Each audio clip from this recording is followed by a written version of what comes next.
Muy buenos días para los que recién se conectan a la señal de Exitosa. Estamos en el 95.5 de la FM en Lima. Soy Nicolás Lucar y esta cadena de radio, porque esto es una cadena, está simultáneamente en 65 ciudades a lo largo y ancho del territorio nacional. Y acá usted escucha no lo que al gobierno le gusta, no, acá se escucha lo que hay que escuchar, lo que dice la gente, lo que siente la gente, lo que piensa la gente. Acá tratamos de poner sobre la mesa los problemas reales del país, no para fastidiar a nadie, sino para tratar de encontrarles soluciones, respuestas, porque hay además, porque somos un país bendito, no solo por los recursos que tiene, sino por la gente que tiene, que posee las respuestas a todos los problemas y a todos los interrogantes. Nuestra tragedia nacional es que lamentablemente hemos tenido conduciendo los destinos del país a la gente equivocada. Y ya llegó la hora de que las cosas cambien. Y por eso la gente está molesta. Porque la gente está molesta, porque ya se cansó del chamullo. Porque por un lado no hacen las cosas que tendrían que hacer y por el otro lado se levantan el país en peso. ¿No? Se han juntado los dos sentimientos. No es que, uy, cómo roban los corruptos. No, el sentimiento es cómo me roban.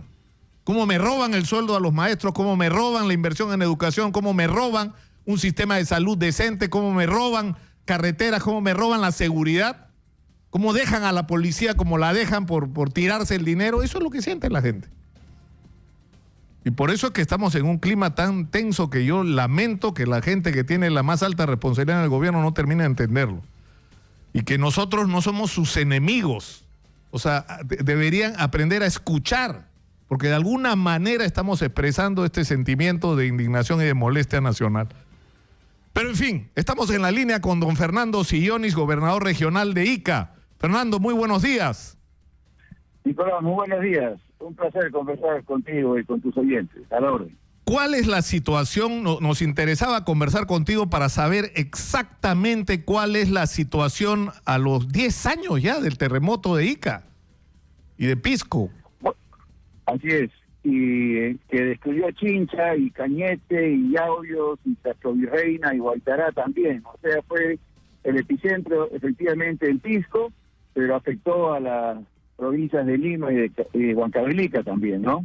Y que fue una catástrofe que todo el Perú aquilató en su momento, cerca de 600 fallecidos, la mayoría de ellos en los templos, que estaban celebrando la Asunción de la Virgen. El 15 de agosto es la Asunción de la Virgen, y los templos viejos colapsaron y mataron a la mayor cantidad de gente, pero también, por supuesto, las casas de adobe, ¿no? Las urbanizaciones precarias. Realmente fue un desastre, ¿no? El puerto de Pisco colapsó, el puente de Guamaní se interrumpió completamente, los estadios de Chincha y de Pisco colapsaron. Fue terrible y esa noche fue una eternidad porque el sismo fue a las 6:40, cuando recién empezaba la noche. Se cortó la luz, el agua, la energía, la telefonía.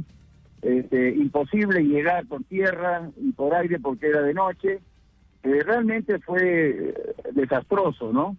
Y lo que siguió no fue mejor, ¿no? Porque la reconstrucción fue también muy ineficiente, muy corrupta, muy indolente. El Fonsur fue un fracaso. Hubieron cientos de funcionarios públicos denunciados por mal manejo de los fondos y de las donaciones. Hubieron cientos, cerca de 400 ciudadanos también denunciados por simular ser damnificados cuando no lo eran y cobraron el bono de 6.000 soles, que era el bono de reconstrucción. En fin, es una herida que tiene Ica y que tiene el Perú, pero que ha sido, yo diría, Nicolás, superada. La gente sigue hablando de que no ha terminado porque efectivamente los monumentos siguen en ruinas, ¿no? El Santuario de Luren, la Catedral de Ica, el Palacio Municipal de Pisco. Hay muchas edificaciones en ruinas, pero en honor a la verdad, eso ya no es responsabilidad del Estado, es simplemente cuestión de priorización y también hay que decirlo, el desorden en los títulos de propiedad de los propietarios de estos monumentos, en la mayoría de los casos la iglesia, ¿no? Si Luren no se ha reconstruido y la catedral no se ha reconstruido, es porque no existen los títulos de propiedad, por ejemplo, ¿no?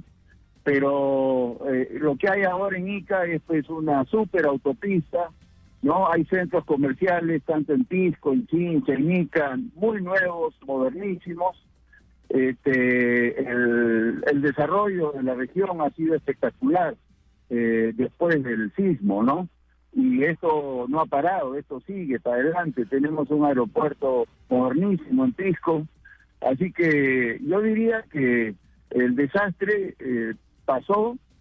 Es verdad que la reconstrucción fue caótica, corrupta, indignante, pero eso también ya pasó, ya son 10 años, Nicolás, no han pasado 5, ya son 10. 10 años. Ica tiene otros problemas, ¿no? Ahora, sin embargo, Fernando, entiendo que en zonas como Los Molinos, en Fermín Tanguis, todavía hay gente para la que el proceso de reconstrucción no ha terminado, ¿no? Mira, siempre es lo siguiente, a Ica y a Los Molinos llegan miles de migrantes todos los meses, literalmente, de la sierra a trabajar. Encuentran trabajo, en Ica hay mucho trabajo. Entonces, que haya gente que todavía sigue viviendo en esteras, no lo niego, pero ahí ya intervienen otros factores, ¿no? Toda esta gente tiene capacidad de endeudamiento, todos trabajan, muchos en empresas formales, en empresas agrícolas, mineras, pesqueras, de turismo, y califican perfectamente para techo propio, ¿no? En el peor de los casos, si no es que son sujetos de crédito para viviendas, por supuesto populares, pero nuevas. En Ica se construyen y venden 2.500 casas nuevas al año, ¿no? Casas antisísmicas. Realmente el boom económico de la región es impresionante, y digamos la pobreza tiene mucho que ver con la actitud de algunas personas y quizás la migración reciente, ¿no? De alguna gente pobre que viene a Ica. Pero no se puede decir que la gente que vive en esteras es damnificada del terremoto y que están a la espera de la reconstrucción. Ahora, eso ya terminó, ya no existe reconstrucción, digamos. Ahora, Fernando, ¿no? tú has hablado de un proceso que fue lento, engorroso, ineficiente e incluso corrupto. Estamos enfrentando ahora la reconstrucción. Para terminar, ¿cuál sería, si tú pudieras de alguna manera darle un consejo a Pablo de la Flor con respecto al proceso de reconstrucción por el fenómeno del Niño Costero, qué consejo le darías después de lo que tú has vivido en carne propia en estos 10 años? Bueno, yo te estaba escuchando, Nicolás, en tu reflexión de inicio de tu programa. Lo mejor que tiene el Perú es su gente, aparte de los recursos. Y también lo peor que tiene el Perú es su gente, ¿no? La corrupción, claro, la indolencia, la ineficiencia. Mira, en el Perú, y eso lo estoy corroborando en mi gestión de gobierno, hay muy buena gente que uno no conoce y hay que saberse rodear de ellas. Toda la reconstrucción actual del Niño Costero fracasaría si Pablo de la Flor no sabe rodearse de esta buena gente. Las leyes son estupendas. En el Perú no está permitido robar, no está permitido coimear, no está permitido mentir, ¿no? El problema es que robamos, coimeamos y mentimos. El problema es que ponemos a la gente inadecuada en cargos inadecuados. Pero yo tengo fe que Pablo va a saber encontrar a la gente que va a permitir una reconstrucción eficiente y honesta, ¿no? Es verdad que ya el tiempo está pasando y los resultados son escasos, y ese es el Estado peruano. Yo lo estoy viviendo también con la misma frustración, ¿no? Los tiempos son eternos, es muy difícil hacer las cosas rápidas y bien, pero él tiene la capacidad y hay que apoyarlo, ¿no? Muchas gracias a Fernando Sillones, gobernador regional de Ica, por atendernos el día de hoy, a 10 años del terremoto de Pisco. Muy gentil, Fernando, como siempre. Un fuerte abrazo, muchas gracias. Claro, la verdad es que al final a eso se reduce todo, ¿no? a escoger a la gente adecuada, nada más, ¿no? Y eso es lo más difícil. Están con nosotros Paloma Noceda, congresista de Fuerza Popular, y Gloria Montenegro, que ambas son integrantes de la Comisión de Educación. ¿Y van a recibir cuándo? Mañana. De la comisión. Y mañana vamos a recibir a la ministra Marilu Martens. ¿Y qué va a pasar ahí? Porque muchos nos preguntamos por qué el Congreso de la República no tiene una participación más activa en esta crisis que ha generado la huelga magisterial. Bueno, han habido iniciativas de algunos congresistas de ir escuchando a distintos maestros, ¿no? Y creo de que es función de todos nosotros aceptar entrevistarnos con los profesores que están ahora preocupados por esta situación, ¿no? Entonces, en general, cualquier persona, cualquier ciudadano que se acerque a un congresista, el congresista tiene el deber de recibirlo. Ahora, la Comisión de Educación recién se ha instalado, entonces ahí vamos a empezar a organizar, invitar a los gremios reconocidos, ¿no? Para que vengan a explicar pues qué cosa es lo que no los satisface hasta este momento. Pero ahí es donde viene la discusión, que esta huelga la está encabezando o la está organizando un comité de lucha que reúne a los SUTES regionales, ¿no es cierto?, que han elegido a sus dirigentes y que no le están reconociendo autoridad y representatividad al Comité Ejecutivo Nacional del SUTE, que es el que está legalmente inscrito. Entonces, el problema es que es una situación que es complicada, pero que es la realidad, ¿no? O sea, quieres resolver la huelga, te tienes que reunir con los que están haciéndola. Y siendo la realidad, yo creo que el gobierno ha hecho muy bien en las reuniones con aquellos que están acreditados en el ámbito nacional. Ya los escuchó, pero ahora estamos viendo una realidad en la Plaza de Armas de las regiones en donde están reclamando y que tienen de repente coincidencias en los reclamos con los nacionales, pero que necesitan ser escuchados. Yo creo que se está perdiendo una oportunidad de entrar a mayores detalles y cerrar de una vez esta huelga. Si no pueden hacerlo directamente, busquemos mediadores. El Consejo Nacional de Educación es un gran espacio de debate sobre todos los temas educativos, porque no solamente es el tema de remuneraciones, no solamente es el tema que desde diciembre se les comienza a pagar y que se va a seguir en el diálogo. Es fundamental comprender, y veía y escuchaba anoche a muchos profesores que vienen de zonas rurales, en donde con ese sueldo de 1.500 pagan su cuarto, pagan su alimentación, ellos mismos imprimen su material porque no los tienen en la escuela y necesitan ese espacio de ser escuchados. Aquellos que están fuera de la ley, aquellos que están con grupos extremistas, los retiramos, pero aquellos a quienes tenemos que escuchar, considero oportuno que hay que escucharlo. Por otro lado, bienvenido y felicitaciones a Cusco, donde todos ya están estudiando.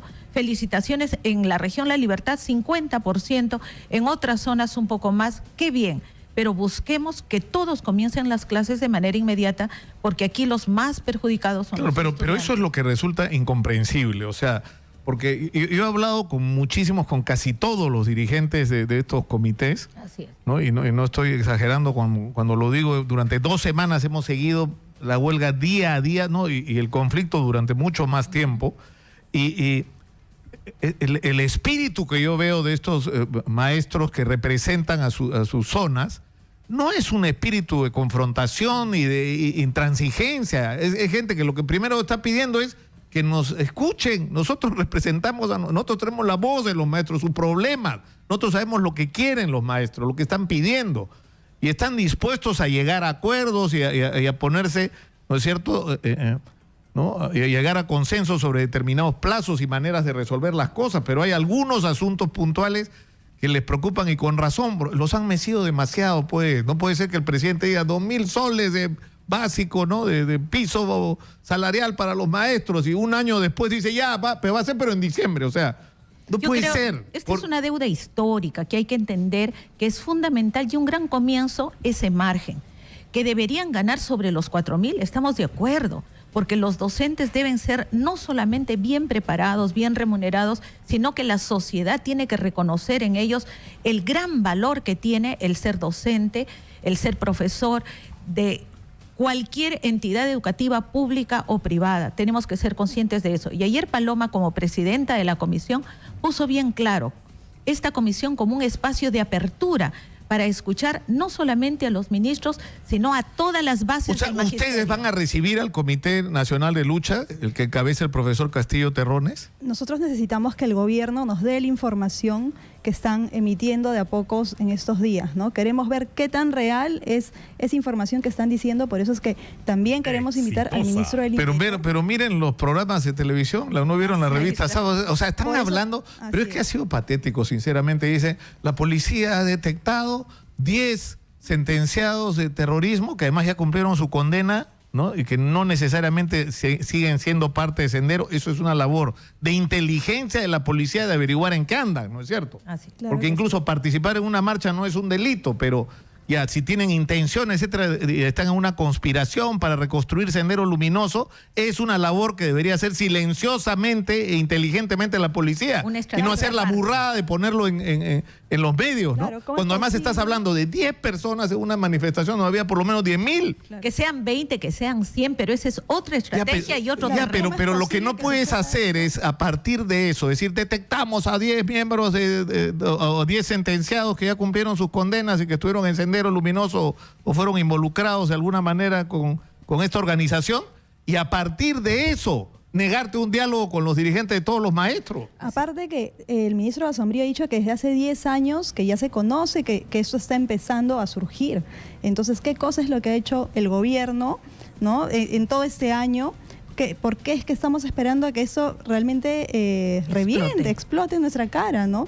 Es una gran preocupación y tener ese problema latente. Yo creo que ningún peruano quiere recordar esas épocas, y siempre sabemos pues que mucho se ha iniciado lamentablemente desde el magisterio. Lo que no debe ser negociable, sí, ni a nivel regional ni a nivel nacional, es la ley de reforma del magisterio, ni tampoco es negociable el que no haya evaluaciones. Es evaluación para una mejora continua, es evaluación constante, permanente, con o sin huelga, no. Hasta el fin de la carrera el maestro tiene que ser actualizado, preparado, y obviamente las evaluaciones tienen que ser para retroalimentar y mejorarlos, no para despedirlos. Claro, pero tiene que haber un proceso continuo a mí me ha sorprendido en este tema que los maestros dicen, nosotros estamos de acuerdo con la evaluación para incorporarse a la carrera, con la evaluación para los ascensos, lo que les preocupa son las evaluaciones de permanencia, y por el otro lado lo que dicen es, los maestros contratados son evaluados todos los años, porque si no, no te renuevan el contrato. Y hay gente que tiene 14, 15 años de maestro contratado y son 140,000 o más, no sé la cifra exacta. Yo creo pero que son por lo menos 140,000, ¿no es cierto, Paloma? Sí,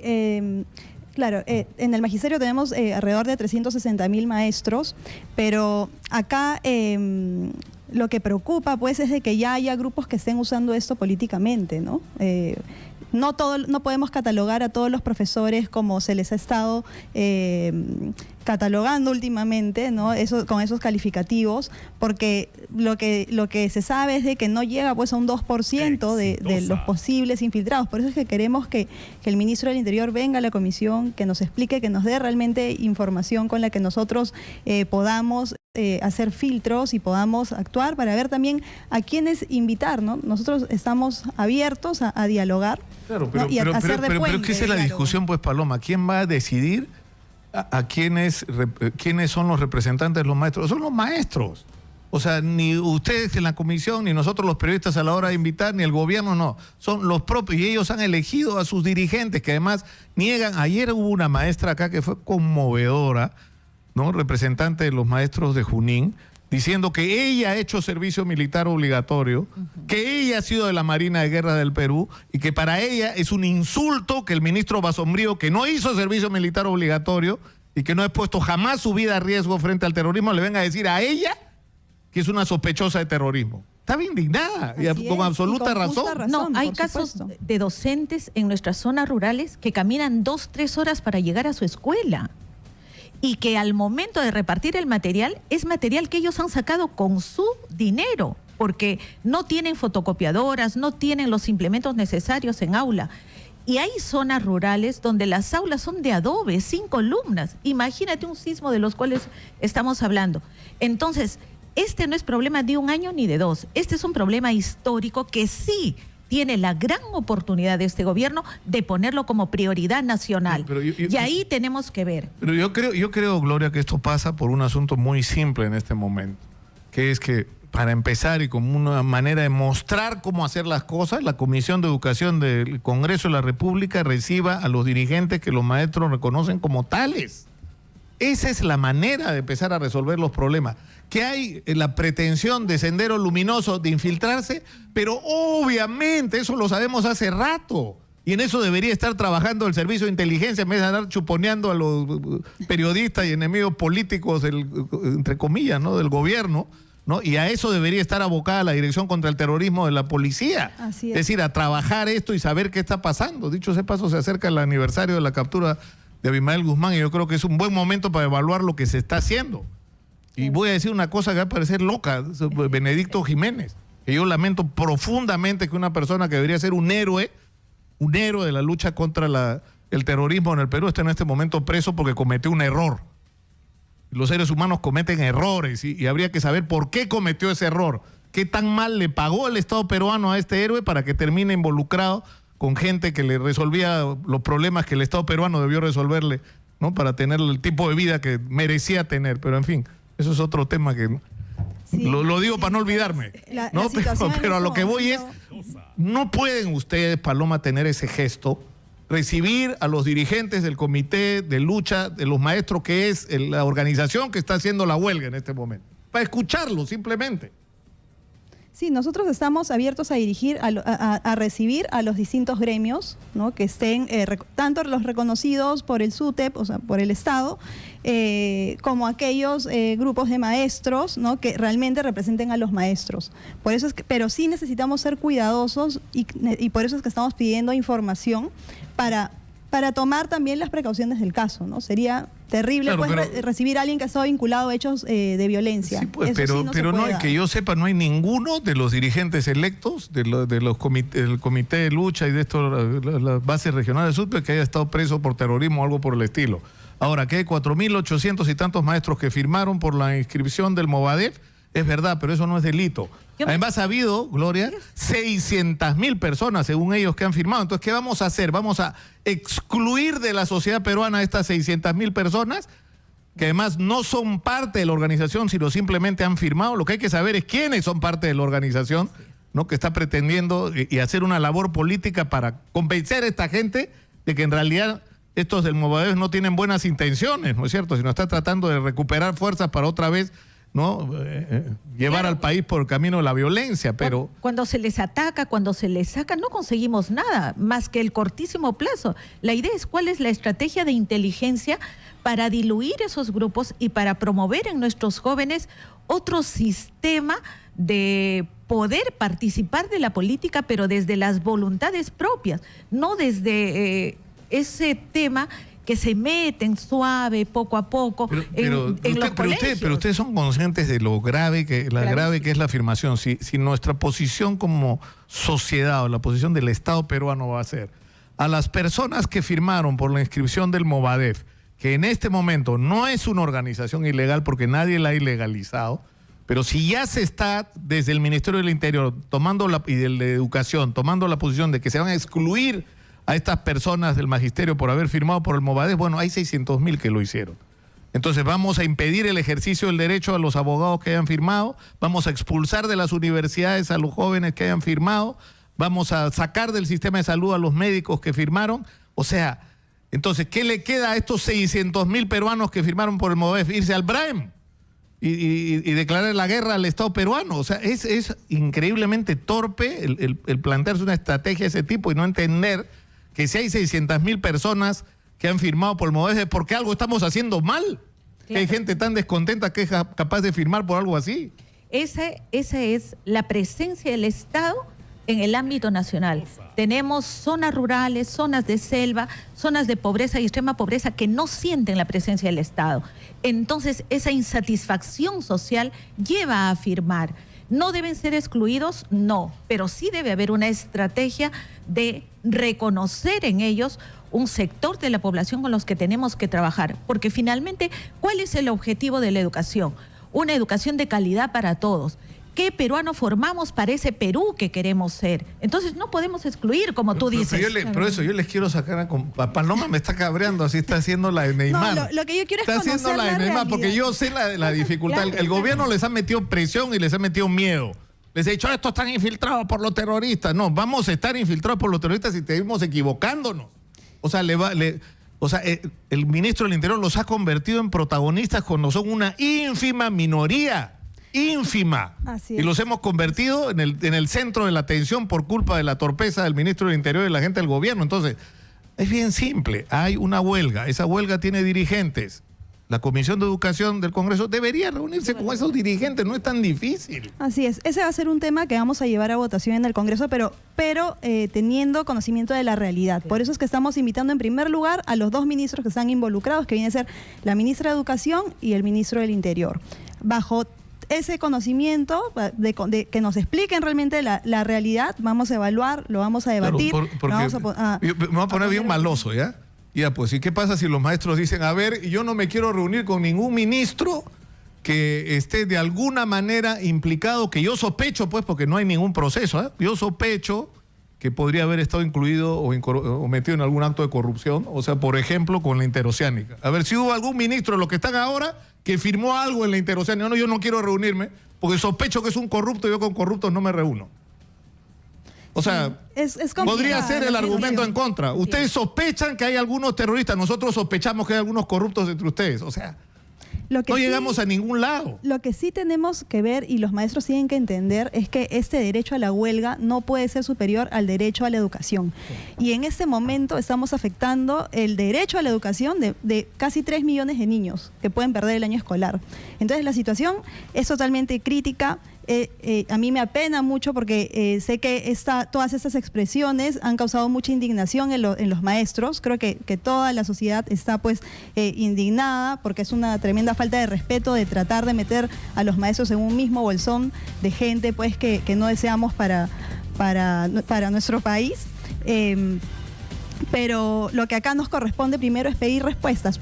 La ministra de Educación ya ha hecho algunos compromisos.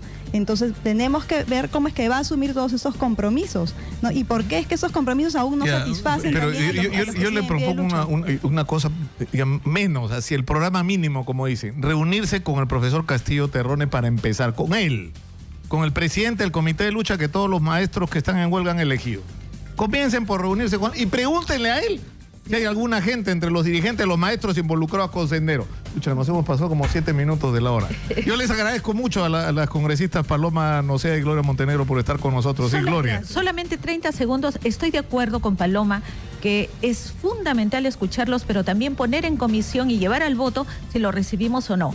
Pero todo diálogo que no se debe cortar y debe ser con todos, debe ser ya en un ambiente de trabajo, con un diálogo permanente, constante, y la verdad no tenemos ningún problema de recibir a Castillo y que él llegue con todo aquello que falta, con todo aquello que está pendiente. Sin embargo, no es decisión de 2 personas, sino de la comisión, por un lado. ¿Podemos hacer una cosa, señora Magariño? Podemos ir a la pausa, en la pausa llamar al profesor Castillo Terrones y tener una primera conversación acá, por favor. Podemos hacer ese esfuerzo, por lo menos tratarlo. Y yo lo conozco, ¿ah? Ya, he conversado con él, pero de todo modo yo creo que es importante avanzar. Podemos hacer eso. Vamos a la pausa. Vamos a tratar de ayudar a que se tiendan puentes. Dios mío, que es lo que nos hace falta. Regresamos. Continuamos con Nicolás Lúcar en Exitosa.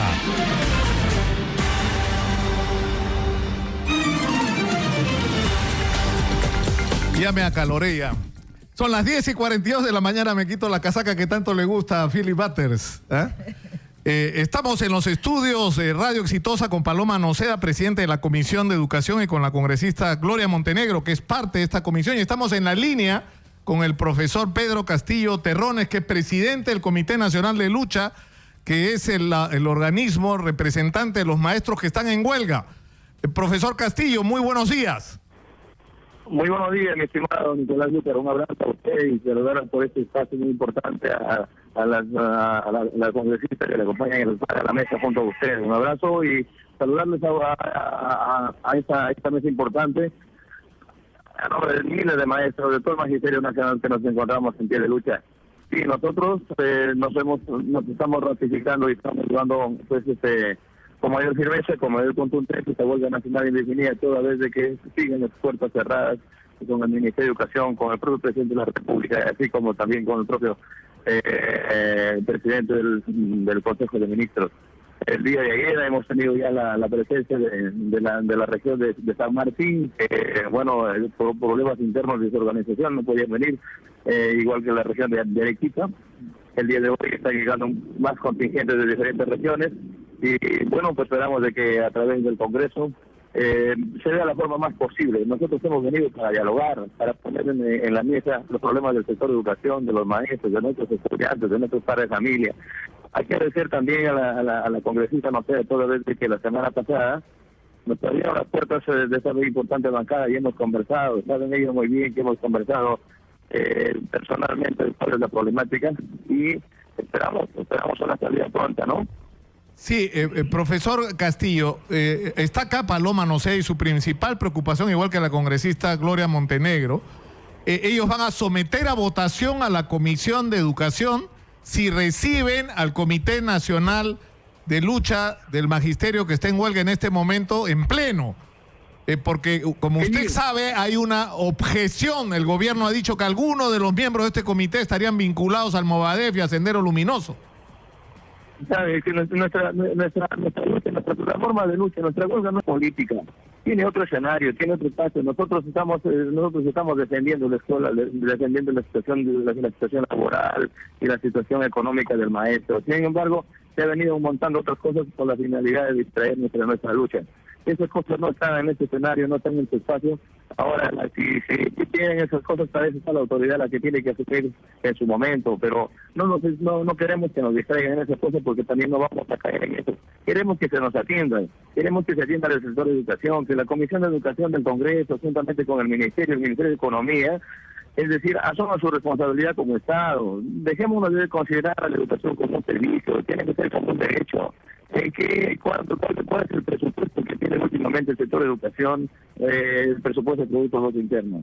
Es lastimoso, es vergonzoso que a nivel de América Latina y del país estemos en la cola, menos del 3%. Es que por esto no hay dinero para ver la infraestructura educativa que se está cayendo por pedazos. No hay dinero para la capacitación de los maestros, para los comedores estudiantiles, ni que se les pone a jornadas escolares completas. De aquí a 5 o 6 años vamos a tener miles de ciudadanos con gastritis. De igual manera, los profesores totalmente abandonados, son las leyes discriminatorias, un profesor nombrado con un profesor contratado totalmente discriminatorio. El profesor contratado enmarcado en una ley de contrato CAS, en la 3541, perdón, en la 3328, el profesor contratado muere, su familia solamente tiene que ir para ir a velarla, no más a sepultarla. El profesor contratado está totalmente abandonado. Auxiliar de educación con menos de 1.000 soles. Nuestros cesantes y jubilados pidiendo limón en las calles. Nuestros estudiantes con plomo en la sangre, con tuberculosos, anémicos, parasitosos. ¿Quién es responsable de todas estas cosas? Normas que se dictan desde el pupitre para obligar al maestro, para decirle que por reformas educativas que se han caído a tachos de basura, reformas educativas en el país que no responden al contexto socioeconómico real de donde se desarrolla la escuela. Profesor, profesor, acá está Paloma Noceda, presidenta de la Comisión de Educación, y Gloria Montenegro. Yo quisiera que usted las escuche, que ayudemos en alguna medida. Yo sé que ustedes han conversado, ¿no es cierto?, con la congresista, pero no en su condición de presidenta de la Comisión de Educación, sino como una delegación de la bancada de Fuerza Popular, y creo que usted también ha conversado con muchos de estos dirigentes, Gloria, pero ahora es otra cosa. Ahora Paloma Noceda es presidenta de la Comisión de Educación y Gloria Montenegro es miembro de esta comisión. Y yo quisiera ayudar a que esta mañana avancemos algo en este diálogo. Así es. Qué bien. Esa es una de las mejores noticias a la cual voy a hacer reconocimiento al país y a los maestros en la Plaza San Martín, y voy a poner la información a toda la base regional de que en fin, ya estamos pues con una posibilidad de conversar. Congresista Noceda, en nombre de los maestros del país, en nombre de los padres de familia, de nuestros estudiantes, sentémonos a conversar, porque la educación es una tarea compartida entre la autoridad, el padre de familia, los maestros, las autoridades, solamente así podemos superar a nuestra educación, salir de esta crisis educativa. No se trata solamente de que hay que rendirle dos gastos económicamente a los maestros, pero ¿con quiénes trabajamos? ¿Cómo está nuestra situación? Personalmente yo vengo de una provincia de Chota, de la cuna de las rondas campesinas, de una institución educativa rural a casi 3.000 metros de altura, donde mi escuela está a punto de desplomarse. ¿Y cómo vamos a regresar si no hay una atención? Es un problema educativo, es un problema general. Sentémonos a conversar, estructuremos una reforma, hacer un planteamiento pero ya con una comisión nueva, con una comisión nacional de educación, que sienten carga propia la necesidad de querer de desarrollar hacia adelante la educación del país. Sí. Yo quisiera, Pedro, que escuchemos a Paloma Noceda y a la congresista Gloria Montenegro brevemente, por favor. Sí. Mi estimado Lucas. No. Sí, buenos días, profesor Castillo. Lo saluda Paloma Noceda. Este va a ser el primer tema que vamos a debatir en la siguiente sesión ordinaria de la Comisión de Educación. Lo vamos a poner al voto para poder recibirlo en la comisión. Como usted sabe, yo ya he escuchado atentamente sus pedidos en una reunión que hubo hace una semana con ustedes. Pero sí los exhorto a que retornen a las aulas, porque así como le decía ese día en la reunión, esta es la carrera que ustedes eligieron, que es una carrera de vocación de servicio. Nosotros estamos para hacer el puente, para poder apoyarlos y hacer valer sus derechos. Gloria. Sí, nosotros hemos hecho la consulta correspondiente, a nuestras bases. Nosotros somos dirigentes electos, puestos por las bases, y nuestra máxima autoridad son las bases. Hemos hecho la consulta y la consulta nos han dicho que es el espacio de conversación, hay compromisos serios, con fechas, con plazos establecidos, y ustedes asumen nuestra responsabilidad de que van a llevar con responsabilidad este trabajo, este diálogo. No hay ningún problema, pero tenemos que sentarnos a conversar. Pero por supuesto, no es tan difícil, congresista, no es tan difícil. O sea, discúlpeme, ¿no? La impertinencia, pero, o sea, uno escucha no solo al profesor Pedro Castillo, escucha a los otros dirigentes del Comité de Lucha, son gente razonable, son representantes de los maestros del Perú profundo que quieren ser oídos. Así es, profesor Castillo. ¿No? Sí, ni hablar. Sí, es la congresista Gloria Montenegro, está en el estudio. Te gusta saludarme, todo el Perú.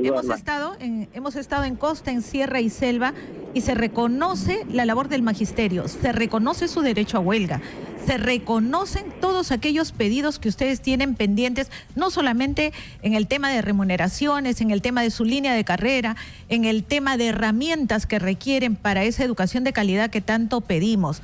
Sin embargo, en el norte, le pongo como ejemplo, hemos pasado el fenómeno del Niño, lo cual ya nos quitó semanas de clases. Ahora con la huelga, semanas de clases, son los niños los que están pagando las consecuencias, no de una deuda de este gobierno, sino de una deuda histórica de muchos gobiernos que no supieron ver en el magisterio el eje central para nuestro desarrollo. Creo que Paloma ha sido muy clara y llevará a votación como primer tema de agenda en esta semana para poderlo recibir, y lo único que pedimos es centrarnos en el tema educativo y en el tema social que les compete, porque siendo nosotros de zonas rurales y habiendo estado allá también, reconocemos y es fundamental darles todas las facilidades del caso, pero también pedimos a la par que toda discusión, todo diálogo sea ya con las aulas, trabajando con los chicos en la escuela, y que esto no debe ser solamente para que se suspenda la huelga, sino un proceso permanente de levantamiento de todas sus necesidades, y no solamente de ustedes, sino ahora que vemos que son diferentes gremios, habrá que unificar los criterios sobre los cuales prioricemos no solamente las demandas de remuneración, sino todo aquello lo que implica la parte social. Sí, profesor Pedro Castillo Terrones, quisiéramos terminar con una frase suya, unas palabras suyas, profesor. Sí, por el bien de la educación, por el bien del pueblo peruano, por el bien del futuro y la construcción del nuevo ciudadano peruano, con capacidad, con autonomía, con una buena salud, con una buena educación, con la recuperación de los valores, que las nuevas generaciones contribuyan al desarrollo, que el alumno que salga de la escuela, del colegio aprenda siquiera a construir en un CV, que se defienda por sí solo, que esté bien metido a la tecnología, que no creamos ya, que no sea una educación para producir al mercado solamente de mano de obra barata.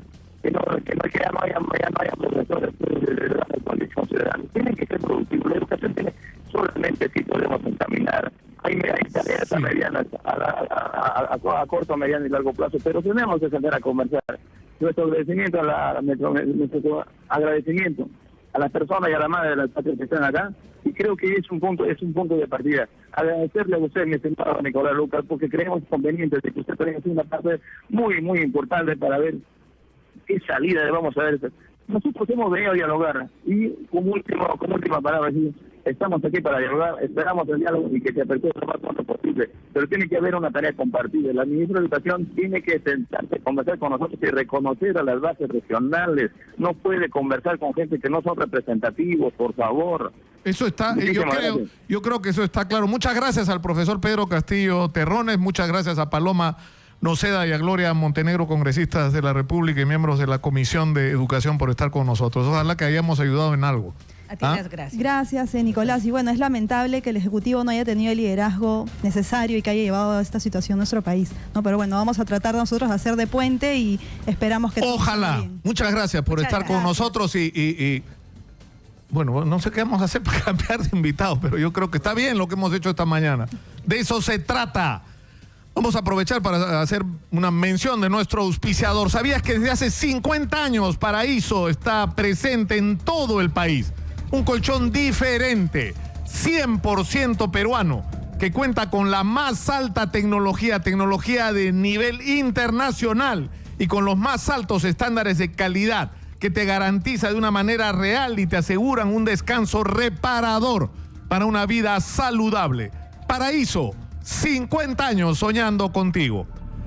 Y ahora vamos a cambiar así brutalmente de tema. Está con nosotros el abogado Carlos Torres Caro. Él es abogado de la familia de la ex bailarina y empresaria Evelyn Vela, que como ustedes saben, se han seguido las noticias, está en este momento detenida en los Estados Unidos, acusada del delito de haber pretendido introducir en el mercado norteamericano dólares falsos. Doctor Torres Caro, nos volvemos a encontrar. Muy buenos días.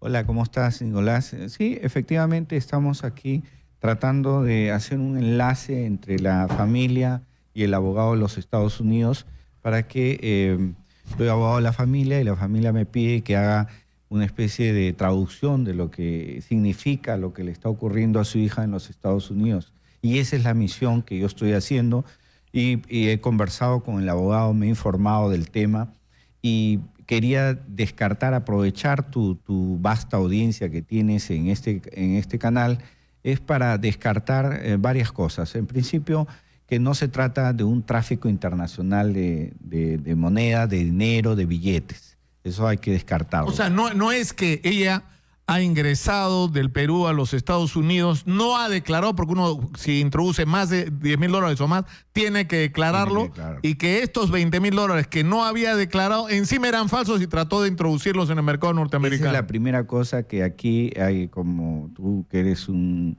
especialista en dar primicias, tendrías que darla, que no ha habido en ningún momento a la hora de ingresar que a ella la hayan detenido por dinero falso.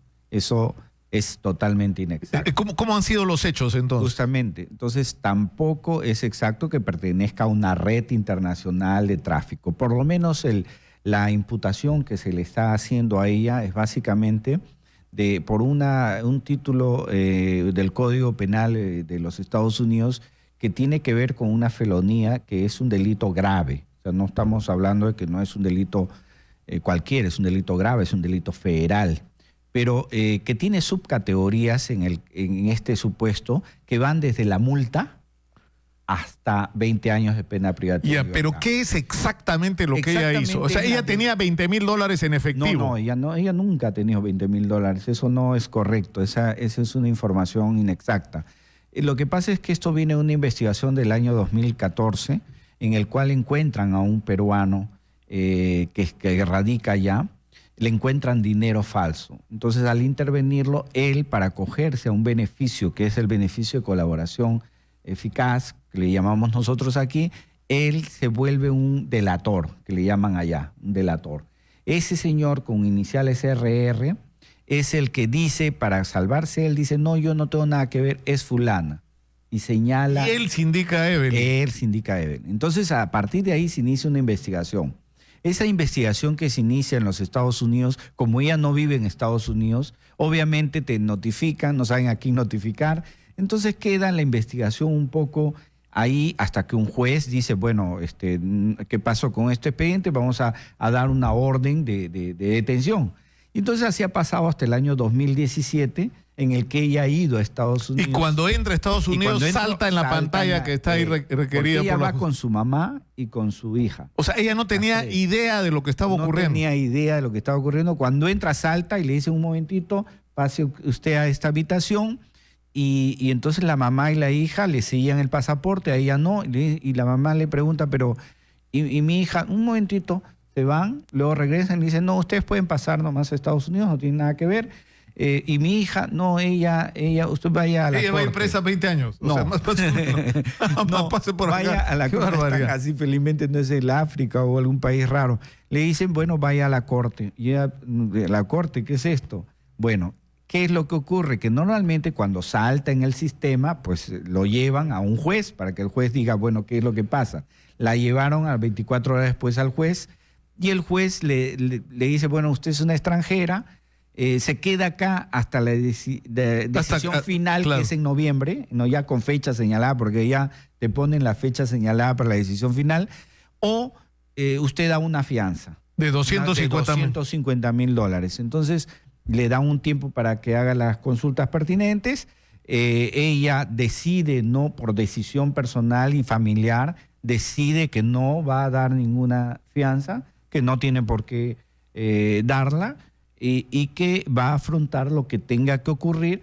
Detenida. Sí, en prevención, en ese aspecto donde tienen a las personas que se va a decidir su situación. Entonces, lo que hay es eso. Ahora, en 48 horas tendremos una mejor noticia, que es la noticia de una posibilidad de saber si estamos hablando de una defensa técnica de inocencia o de responsabilidad. Porque allá tú sabes, tú te declaras culpable o te declaras inocente. Entonces, de acuerdo a eso ya podemos vislumbrar qué cosa es lo que podría ocurrir con ella. ¿Y ella se declara inocente o no? Bueno, lo que sucede es que esa información recién el abogado de Estados Unidos la va a obtener el día de hoy o mañana. O sea, pero porque lo que está diciendo este colaborador RR sí, es, ella me dio este dinero, ¿no es cierto? Así y si es. ella le dio ese dinero para que lo introdujera en el mercado, entonces ella ahí sí configuraría que ella es parte supuestamente de una organización o ha sido parte. Ya, pero ya no, porque ya hay una imputación concreta, o sea, ya desvirtuaron que se trate de una organización internacional. Mira, aquí entre nos, digamos, tienes un programa bastante abierto, te puedo dar una opinión, ¿de acuerdo? No es lo que ha ocurrido, pero me parece, de la experiencia que tengo en casos como estos, es que a este señor lo premian como delator, porque es un beneficio, claro, que le dan, porque Estados Unidos imaginó que se iba a encontrar con una red de tráfico de dinero internacional.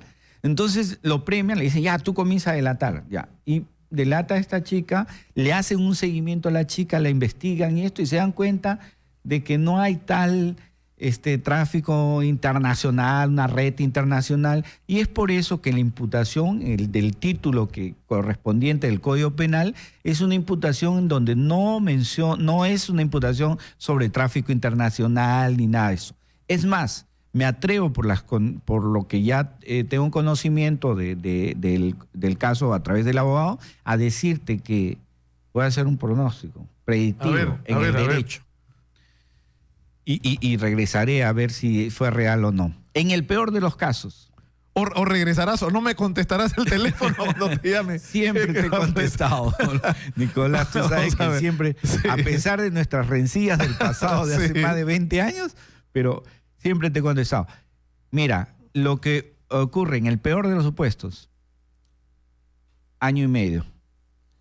En el mejor de los supuestos, este año la tenemos aquí.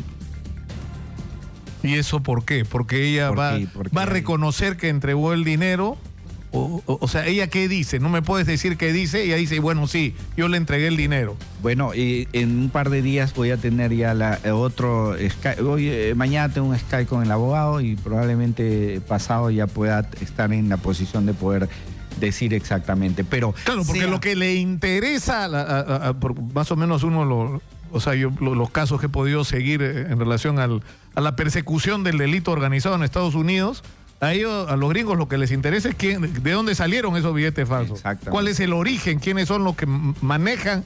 ¿Quiénes son los jefes, digamos? Exacto. ¿No? Más que de dónde salió el dinero, si es que se trata de una red que puede estar funcionando e ingresando dinero falso a los Estados Unidos por todos lados. Entonces, cuando ya se han dado cuenta, pues esto sí ya es una cosa real, cuando se dan cuenta que estamos frente a una situación que no se trata. Ahora, pero igual yo tengo dos preguntas. ¿Ella acepta haberle dado dinero a este RR?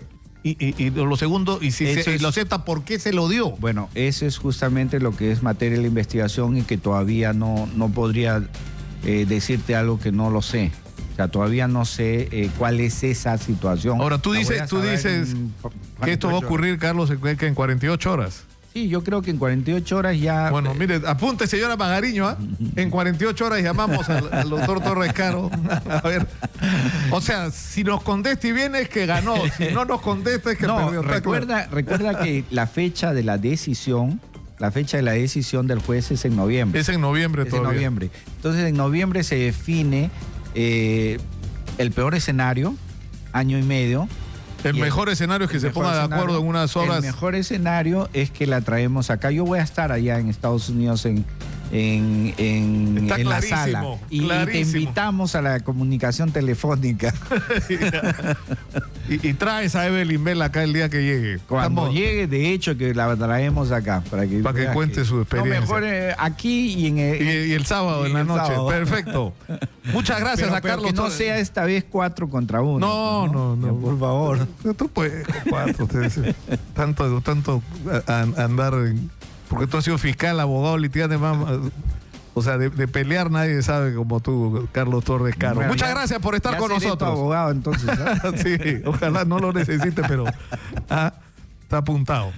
Nos vamos a la pausa. Esto es Exitosa 95.5 de la FM. Hoy día hemos avanzado algo importante en este programa. Hemos hecho que hable la presidenta, porque ahora es presidenta de la Comisión de Educación, y la congresista Gloria Montenegro, o sea, Paloma Noceda y Gloria Montenegro de la Comisión de Educación, con el profesor Pedro Castillo Terrones. Y lo mínimo que tendría que resolver el Congreso, la Comisión de Educación del Congreso, es recibir a los dirigentes reales de los maestros que están en la huelga. De eso se trata, es tan simple como eso, si queremos avanzar a resolver este conflicto. Volvemos.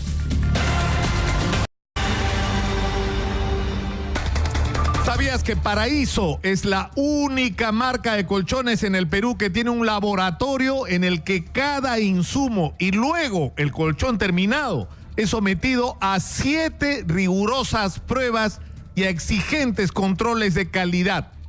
Si no pasan estas pruebas, simplemente no salen al mercado. Así de simple. Y esto es para garantizar la calidad y la garantía real de sus productos. Esto garantiza que en tu colchón Paraíso puedes tener el mejor descanso para una vida saludable. Eso se llama cultivar la excelencia. Paraíso, 50 años soñando contigo. Y hemos sido testigos en los últimos días de un conflicto ocurrido entre la municipalidad de Ate y de La Molina. Otra vez, esto motivó incluso en algún momento hasta una secuencia de humor sobre un asunto serio, ¿no? Están con nosotros Mary Soto Trejo, gerente de fiscalización y control de la municipalidad de Ate, y Gina Galvez, gerente municipal del distrito de La Molina. Y lo que quisiéramos escuchar son las versiones de cada una, porque lo que se ha hecho acá es instalar unos maceteros que los hace por iniciativa de la municipalidad de La Molina, que han sido considerados prácticamente una agresión por parte de la municipalidad de Ate. Entonces, comencemos por escuchar a la representante de la municipalidad de Ate. ¿Por qué la instalación de estos maceteros es una agresión para ustedes? Muy buenos días, señor Nicolás Lúcar. Este problema que se genera en lo que es la calle Bucaramanga, una vía local en la cual es límite del distrito de La Molina y de Ate, no es un problema reciente. data de hace ya más de 10 años, en el que se instaló primero lo que denominaron el Muro de la Vergüenza y luego la malla que dividía la calle Bucaramanga, la sección vial de la calle Bucaramanga, y que finalmente, debido a los mandatos judiciales del Tribunal Constitucional, fueron retirados. Fueron retiradas las rejas, fueron retiradas las mallas, pero nunca se retiró la base de estos elementos, que es lo que ahora ellos denominan un sardinel. Además de la instalación de estos elementos en la berma central, también hay rejas que cierran lo que es parte de la sección vial de la calle Bucaramanga.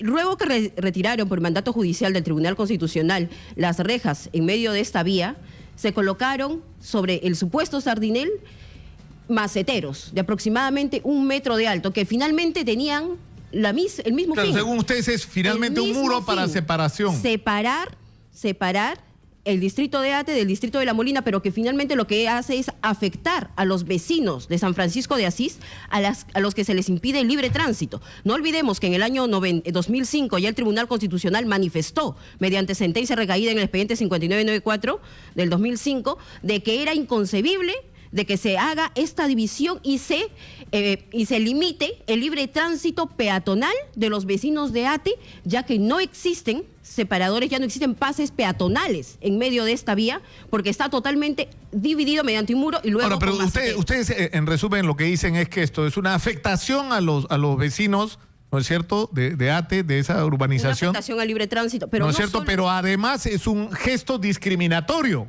¿o no? Por supuesto que es un gesto discriminatorio, porque el privarlos del libre tránsito es un gesto discriminatorio. ¿Cuál es la justificación? En su momento, cuando se inició este tema y que fue llevado a la vía judicial, se señalaba que era por un tema de seguridad. Por un tema de seguridad no podemos dividir un distrito del otro. Pero no solamente esta situación, sino que en el año 2002, la calle Bucaramanga se aprueba lo que es la sección vial mediante la habilitación urbana, que lo realiza la Municipalidad Metropolitana de Lima, en la que se prevé... Tenemos un oficio de la Municipalidad de Lima que nos envía la resolución 644 del 2002, que la sección vial de esta calle es de 3 para el lado de Alpamayo, del Colegio Alpamayo, 3 metros de vereda, 6 metros de área de estacionamiento. Eso tiene una justificación porque hay un canal de regadío. Y luego 6 metros de pista. Estos 6 metros de pista han sido seccionados por La Molina. Solo le han dejado a Ate para transitar 2 metros. Colocando ese sardinel, y lo demás ha sido enrejado.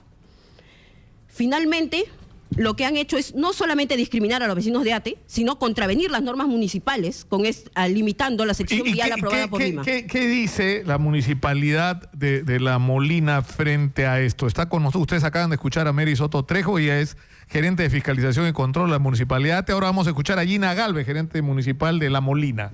Muchas gracias, Nicolás. Bueno, yo he escuchado con sorpresa lo que ha dicho la gerente de fiscalización. Les voy a mostrar una foto de cómo era todo antes de que se instalara el Colegio Alpamayo. Antes de que se instalara el Colegio Alpamayo se respetaba todo. Había una sección en la que estaban los árboles, estaba el canal de regadío, que es el límite distrital por ley. Los límites distritales no se modifican por resoluciones de la Municipalidad de Lima ni nada por el estilo. La ley 23995 dice cuál es el límite distrital y dice que es la parte sur de lo que era el parque Purochuco. Pero ese parque Puruchuco de pronto se convirtió en un colegio, no sabemos cómo tampoco.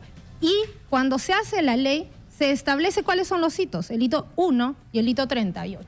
Y se delimita que es a lo largo del canal, que era el límite de ese parque zonal, el límite distrital. Entonces, los límites no se modifican porque uno quiere... Claro, pero igual la disputa ya ha sido que, ¿no? Durante los 6 años y medio que lleva el alcalde Suárez, nunca ha habido un problema en ese lugar. Nunca. Ha habido el problema cuando Lima Metropolitana le da en uso privado los estacionamientos al Colegio Alpamayo. En ese momento, los vecinos de San Francisco, que el día de ayer, cuando citaron a los vecinos de la Municipalidad de Ate, eran 5 vecinos de San Francisco y el resto los trajeron en buses. Nosotros tenemos las grabaciones. Trajeron en buses a otros vecinos de Ate, ¿ok? Protestaban por el libre tránsito. Y cuando la señorita, o la señora acá presente, nos notifica este tema de las macetas que no tenían 1 metro de alto,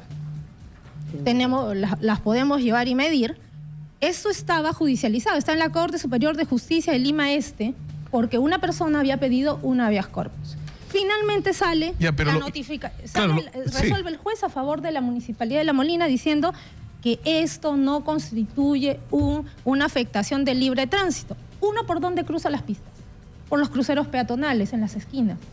Están las líneas demarcadas en las esquinas por donde... Ahora, pero ustedes primero hubo un muro, después hay una reja, ahora hay estos maceteros, o sea, ¿cuál es la intención? ¿Establecer claramente una delimitación? No, porque si estableceríamos el límite sería el canal de regadío como corresponde. No, la intención es poner orden. Y estas macetas están no solamente aquí en esta calle, sino están en la calle Elías Aparicio, están en la calle Fresnos. Es ornato, es el ornato que pone La Molina en sus bermas centrales. Lo que tiene que hacer es corregirse el tema del Colegio Alpamayo. Es retirar la puerta posterior que da a una calle local y como corresponde hacer todo su ingreso vehicular por la avenida Javier Prado. Tenemos 17 años el colegio haciendo lo que quiere en ese lugar.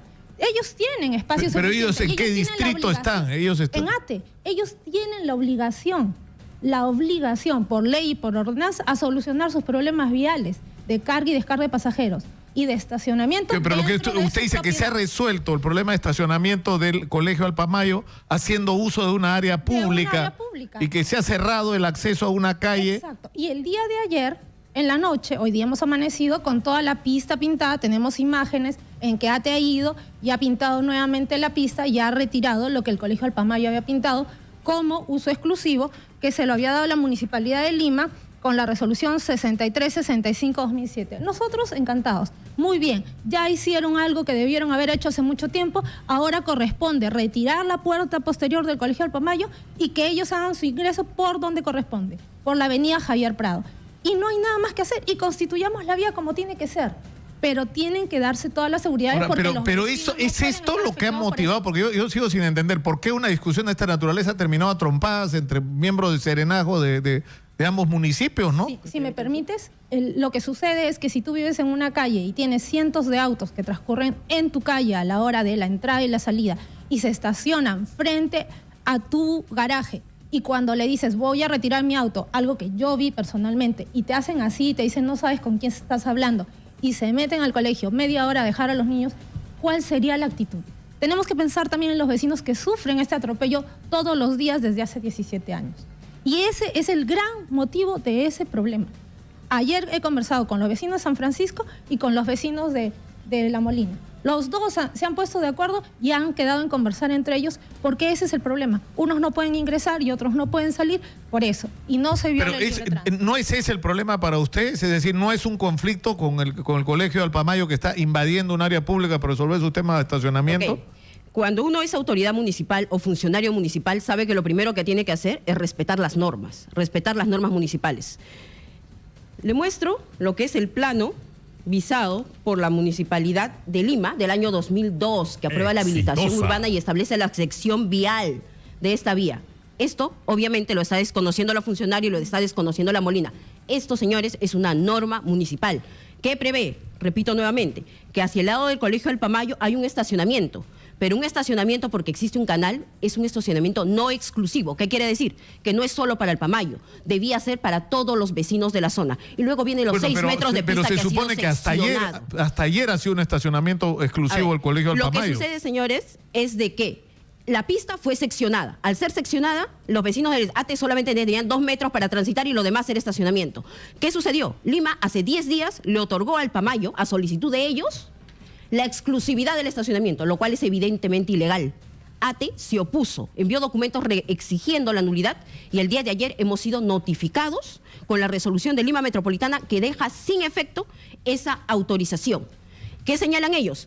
Que emitieron la autorización de estacionamiento exclusivo en base a la sección vial aprobada, pero toda vez que han hecho una verificación in situ del estado de la vía y que ésta viene siendo cerrada por un pseudo sardinel y unas rejas, obviamente modificando esta sección vial en forma ilegal y unilateral, han procedido a revocar su autorización, y lo cual estamos absolutamente de acuerdo. Es más, ATE ha iniciado un procedimiento sancionador contra Alpamayo hace 2 meses porque carecen de impacto vial y tiene como medida complementaria la clausura si ellos no regularizan ese procedimiento. Entonces, lo que quiero dejar en claro, o sea, lo que no es un tema del colegio. Permíteme Sí, complementar esto, por favor. Lo que ocurre también es que el día sábado llega ATE agresivamente a retirar estos maceteros que están en un proceso judicial. Ninguna autoridad administrativa se puede abocar a un tema que está judicializado. Recién salió la sentencia, nos fue notificada a favor de La Molina el día jueves o el día viernes. Ellos dicen que está dentro de su jurisdicción. Falso. Esto está fuera de su jurisdicción, está dentro de la jurisdicción de La Molina. Nosotros no podíamos decir nada sobre estos maceteros porque había un tema judicial pendiente. Ahora, nosotros estamos procediendo el día de ayer a presentar las denuncias penales contra los funcionarios porque ha habido una transgresión de funcionarios de la municipalidad de Ate. Exactamente, porque ellos no debían. Primero, no tienen jurisdicción para notificarnos una sanción en la que ayer dijo la señorita que no era cierto, pero acá dice que nos dan 5 días para el descargo. Nosotros íbamos a enviarles el documento que nos dio el Poder Judicial, pero el día sábado nos sorprendieron, llegaron más de 150 personas, entre trabajadores municipales y personas que no parecían trabajadores municipales, comenzaron a retirar las macetas, los vecinos se opusieron, nosotros éramos 6 serenos en ese momento. Mandaron llamar a más serenos y cuando los vecinos están siendo agredidos por los serenos de Ate, es que los serenos de La Molina intervienen. Comienzan a defenderlo. Llamamos nosotros a la policía para evitar la violencia, porque lo último que queríamos era que se vieran esas imágenes que realmente son vergonzosas. Lamentablemente, los serenos de Ate y las personas que han llegado actuaron con violencia, rompieron, tiraron, y eso le ha costado a los vecinos de La Molina. Y no es justo ni correcto que se actúe de esa manera. Bien pudieron darme una llamada, o yo les estuve llamando el día viernes. Yo les estuve llamando cuando me llegó el documento a mi despacho. Si me permite, señor Lucar, porque creo que se trata de poder escuchar ambas versiones. Para empezar, nosotros no hemos actuado contraviniendo las normas. La ubicación de estos maceteros estaban dentro y están dentro de la jurisdicción de Ate, al ser una vía local ya debidamente habilitada y considerando la ley que menciona la señora del año 84, en la que no se establece como lindero ningún canal, señora. La situación física de esa área del año 84 a la fecha ha variado. Ya no es la misma. Si usted me dice dónde empieza y dónde termina... Entonces lo que están discutiendo es cuál es el límite ahora. No, uno de los aspectos es de que si teníamos jurisdicción o no. Ate considera que tenía jurisdicción, lo va a hacer valer en la vía que sea correspondiente. Claro, pero si tiene jurisdicción es porque esa vereda, esa berma está dentro del distrito de Ate. Ustedes dicen que no. Por supuesto. Mire, la ley 23995 del año 84 establece que el límite sur de Ate es el parque zonal, es el límite, el lindero del parque zonal metropolitano Puruchu. Así es. Y si uno no solamente lee la ley, sino se va a los planos que están anexos, donde se encuentran las coordenadas UTM y la ubicación de los hitos, uno se da cuenta que es el canal. Lo hemos verificado a través de nuestra área técnica. Es más, existe un panel colocado en la avenida Melgarejo, colocado por Ate, que señala que ese es el límite distrital. ¿Por qué? Porque ahí está el hito número 1. Si uno hace la prolongación de ese cartel, va a encontrar que se encuentra con el hito 84 y sigue el curso del canal. A ver, finalmente, para poder nosotros, me va a disculpar, pero creo que se debe dilucidar a través de las áreas técnicas. En el IMP. Por supuesto, nosotros hemos pedido un pronunciamiento de Lima, hemos pedido un pronunciamiento de Lima Metropolitana y en base a ello hemos actuado. A pedido del alcalde Surek, porque el día domingo, a través de los medios de comunicación, le pidió al alcalde Benavides una reunión para ayer a las 10 de la mañana. Sabemos, porque yo estaba dando una entrevista en radio, cuando él manifestó que estaba de viaje en Huánuco. Entonces, nosotros el día de ayer hemos coordinado con el IMP, el IMP ya nos cursó una carta de invitación para el día viernes a las 2 de la tarde, donde se pueda ver este tema del límite, donde se pueda... No vamos claro, porque acá lo que estamos discutiendo finalmente es cuál es el límite, porque si esto está dentro de La Molina... O sea, teóricamente ustedes tendrían derecho a a limitar el libre tránsito nadie, absolutamente. Pero ustedes no son limitar el libre tránsito son la autoridad. Yo creo, y el juez señor, que primero Consideramos nosotros que eso está dentro de la jurisdicción de ATE. Punto 1, que usted manifiesta que va a ser dilucidado perfectamente. Hemos hecho las consultas que corresponden a Lima Metropolitana y Lima Metropolitana tiene la misma posición. En principio. Segundo, se está limitando el libre tránsito. ¿Se está contraviniendo las normas municipales? ¿Se va a hacer algo respecto al retiro del Sardinel? No. ¿Se va a hacer algo respecto a las rejas que limitan la sección vial? No. Esa posición ya la dio el señor Zurek. Manifiestan que han invitado al alcalde Benavides porque dijo el señor que ya lo tenían en agenda. Al alcalde jamás nadie lo llamó. Jamás nadie le cursó un documento. Sin embargo, el alcalde Benavides, el día de ayer, en horas de la mañana, le cursó un documento formalmente al señor Zurek pidiéndole una reunión el día viernes. Él también ha manifestado que no va a reunirse. Lo que se trata de acá, señores, es solucionar la problemática, solucionar lo que pasa en esta zona, pero con una posición de respetar las sentencias judiciales. Hay una sentencia del Tribunal Constitucional, 2 sentencias del Tribunal Constitucional del año 2005, que son vinculantes y, como sabe la señora, están por encima de cualquier pronunciamiento en primera instancia. ¿Qué es lo que establece? Que no se puede limitar el libre tránsito peatonal en la calle Bucaramanga. No se puede cerrar con muros, con mallas, con maceteros o con lo que le quieran poner para dividir ATE de La Molina. La Corte Superior de Justicia de Lima se ha pronunciado. El tribunal está por encima de la Corte Superior, señora. Cualquier persona que conozca de leyes se lo puede decir. Claro, pero esta denuncia y esta sentencia debería ser llevada entonces al tribunal. Hay que respetar los canales. Señores, y hay un pronunciamiento que es vinculante en todos los temas del tema del libre tránsito. Asimismo, la Municipalidad ha procedido a denunciar penalmente tanto por el tema de las lesiones a nuestros trabajadores, porque el hecho que a usted no le parezca trabajadores tal vez por un tema racial no significa que no lo sean. También ha puesto la denuncia por desobediencia y violencia a la autoridad del mandato debidamente notificado por la Municipalidad de ATE. Es una lástima, Nicolás, que siempre lo estén llevando a ese tema. El otro día escuché... que es un tema de discriminación racial, es decir, que los blancos están en La Molina y quieren hacer su barrera de los cholos que están en ATE. Nicolás, digamos, ¿no? Yo soy chola y soy la gerente municipal de La Molina y no me siento discriminada. Eso no debe ser un argumento cuando uno no tiene la razón legalmente. Creo yo que esto se tiene que dilucidar en las instancias que corresponden, que es el Poder Judicial, para las denuncias que se van a hacer. Ya, pero para entendernos, lo que está en discusión no es solamente si, es decir, un tema de límites, sino si la Municipalidad de La Molina tiene derecho o no a hacer esta separación. Ustedes dicen que no están impidiendo el libre tránsito, no, la Municipalidad te dice que sí. Hay un Sardinel, no puede cruzar una persona con silla de ruedas por medio de Bucaramanga porque tiene que saltarse el Sardinel. Discúlpame, si yo quiero pasar por el medio de la avenida Javier Prado... me parece que la señora nunca ha ido por la calle Bucaramanga. La calle Bucaramanga está enrejada por los dos extremos y en medio hay un Sardinel. Discúlpeme usted, ¿cómo se cruza? ¿Dónde está el pase peatonal? ¿Dónde está el pase peatonal? No hay pase peatonal. Están las rejas cerradas y está el Sardinel y había un macetero de 1 metro de alto. ¿Cómo cruza la gente? No hay forma de cruzar. Yo creo que las discusiones deben ser calmadas y en el ámbito estrictamente técnico, uno no puede cruzar una calle donde quiere. Tiene que cruzar por los cruceros peatonales. ¿Dónde tienen que cruzar en Bucaramanga? Esa calle tiene cruceros peatonales. No tiene cruceros. Tiene cruceros. Las rejas están cerradas. Perdónenme. No hay cruceros. Está el Sardinero a lo largo de la vía. No hay cruceros. Tendríamos que tener un equipo ahí. Yo no sé si nos pueden llamar los vecinos de la calle Bucaramanga para escucharlos a ellos también. Sí, porque ellos son los a que estas sufren. alturas...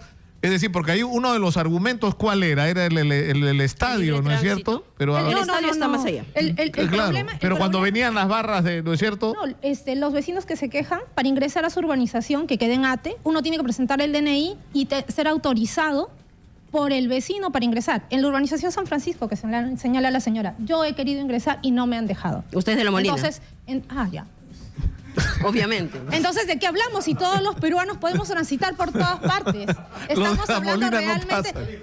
Entonces, no entiendo. Hacia el lado, a ella le abren la puerta en Bucaramanga porque es de La Molina. Pero los de ATE no le abren las rejas. Hacia el lado de ATE hay zonas enrejadas, entendemos, por seguridad. Pero lo que dice la ordenanza de Lima es que donde hay una reja tiene que haber un vigilante. A ver, vamos a escuchar en el 467-4499 y 251-9422 a nuestros oyentes. Yo quisiera, si los vecinos de Bucaramanga nos pueden llamar. Muy buenos días, adelante, escuchamos. ¿Quién nos llama? Buenos días, le llama Juan de La Molina, señor. Adelante, Juan, dígame. Me da mucha pena escuchar a la funcionaria de ATE, que ella ahí mismo comienza a decir, están la segregación racial, que no sé cuánto. Yo conozco a la mayor parte de los funcionarios de ATE y sé de cada uno de la capacidad. Por eso digo a esa señorita, debe percatarse bien cuándo está cerrada la reja, cuándo no, cuándo sí. Bajo esa premisa, entonces, hay que, cuando usted va a ATE, unas calles que están cerradas, puras rejas, y no se y no se puede ver, sobre todo mayorazgo, ¿se da cuenta? Entonces, San Francisco igual, la parte de atrás de Ceres... Ahí la señora, su esposa se está quejando, ahí la escucho, ¿o no? Sí, se está quejando, señor. ¿Por qué? Porque es cierto, pues, señor. O sea, Entonces, usted dice que la municipalidad impide el libre tránsito con rejas en las urbanizaciones. Claro, por supuesto. Y eso, y yo tuve una vez un problema bien fuerte que tuve que ir hasta la corte para abrir una reja que impidía a un centro electoral. Entonces la señorita que no venga pues con sus cuentas decir que están cerrando porque nosotros somos de otra raza, ¿no? Ese es el argumento del alcalde. Exitosa. Y que bien lo lleve esa señorita o doctora, no sé qué será, pero yo la mayor parte de función conozco a los de HCH, a mí no me puede engañar nadie. Muchas gracias por eso. Vamos a escuchar otra llamada del público. Adelante, por favor. Muy buenos días. ¿Quién nos llama? Aló, muy buenos días. Sí, adelante. Aló, buenos días. Llamo para opinar sobre el problema de Ate y La Molina. Claro. Pues considero que se está perdiendo el tiempo un par de macetas cuando Ate Vitarte, señor. Si usted viene con sus reporteros a partir de las 5 de la tarde, Ceres, no hay maceta, sino los jardines están invadidos. O sea, ¿cómo Ate Vitarte puede reclamar por un par de macetas cuando las veredas, los jardines, las pistas están invadidos por los ambulantes? O sea, primero limpia la casa donde vive Óscar Benavides. A una cuadra está, señor, todas las áreas verdes ocupadas, las veredas ocupadas. Entonces, primero ordenemos la casa y después vamos al fondo. A ver, muchas gracias. Una llamada más del público. Buenos días, adelante, escuchamos. Muy buenos días. Buenos días. ¿De dónde nos llama?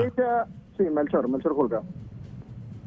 Adelante. En referencia a Bucaramanga, esa reja siempre para cerrada, yo soy taxista y transito por esa zona. Ayer vi por televisión que milagrosamente lo abrieron. Eso no es todos los días, ¿no? De acuerdo. Y eso se refiere a la reja de Bucaramanga de La Molina. La reja de Bucaramanga tiene un vigilante. La asociación Las Colinas de Santa Patricia, que son la asociación que maneja todas las rejas, es una asociación súper preocupada por la seguridad. Tienen cámaras, tienen vigilantes con radios. Y en esa puerta, en esa reja de Melgarejo con Bucaramanga, hay un vigilante las 24 horas. Y eso lo manda la ordenanza de Lima Metropolitana, que establece cuándo se ponen las rejas, dice eso. Además de eso, el Tribunal Constitucional ha dicho, bueno, no el Tribunal, sino la Corte Superior de Justicia de Lima ha dicho que esas macetas, en primera instancia, ciertamente, esas macetas no constituyen un impedimento del libre tránsito. Eso es. A ver. Tenemos que terminar por hoy, sí, la escuchamos. Solamente para poder terminar, es cierto que han instalado rejas autorizadas por el distrito de La Molina. Señores, la calle Bucaramanga es una sola. La habilitación urbana y la sección vial ya está delimitada. Es una pista de 6 metros que ha sido seccionada y ha sido autorizado la ubicación de una reja que impide el libre tránsito. No se trata de pelear con La Molina, de discutir ningún tipo de situación. Lo que se trata es garantizar la tranquilidad de los vecinos que tenemos en San Francisco de Asís para que ellos puedan tener un libre tránsito. Que no se seccione la vía dándoles un cruce de solo 2 metros para que puedan transitar y en horas puntas es imposible salir de ahí. Ante un tema de emergencia no habría forma como puedan retirarse. Bueno, si me permites también a mí, si hablamos de la tranquilidad de los vecinos, creo que aquí se tiene que solucionar el problema básicamente del Colegio Alpamayo, tanto para la tranquilidad de los vecinos de San Francisco como para la tranquilidad de los vecinos de La Molina, de la calle Bucaramanga, que vienen siendo afectados desde hace 17, 20 años desde que se instaló el colegio. Y por la instalación del colegio se hicieron todas las modificaciones. Entonces, que el Colegio Alpamayo haga todo su tema vial por la avenida Javier Prado, donde corresponde, haga sus temas de carga, descarga, estacionamiento. Sí, yo tengo una pregunta. ¿Va a haber o no va a haber la reunión entre los alcaldes que supuestamente estaba programada para el día viernes? El IMB nos ha citado, hoy día nos ha llegado la citación del IMP. El día de ayer nosotros nos pusimos en contacto con el IMP porque creemos que quien tiene que citar a los alcaldes es el área técnica, que en este caso es el IMP, nos ha escuchado y el viernes... Va a haber entonces la reunión. Si es que existe una invitación formal, como lo ha manifestado la funcionaria, por supuesto. El alcalde Benavides tiene toda la predisposición. Bueno, terminamos por el día de lo que resulta lamentable es que los habitantes, no solo de Lima, de muchas ciudades del país, terminamos prisioneros en nuestras propias casas, teniéndonos que enrejar para protegernos de la delincuencia, y eso no debería ocurrir. Alguna solución más razonable, porque además, como se ha dicho, implica un riesgo en una situación de inseguridad, porque muchas de estas rejas no tienen vigilantes, están cerradas permanentemente y muchas urbanizaciones son prácticamente unas enormes prisiones para sus propios habitantes, ¿no? Pero en fin, alguna respuesta, alguna solución debería tener alguien para enfrentar este tema de cómo manejar la crisis de inseguridad sin tener que enrejarnos. Vamos a la pausa, regresamos con más. Esto es Exitosa 95.5 de la FM en Lima. Volvemos. Nicolás Lucar en Exitosa.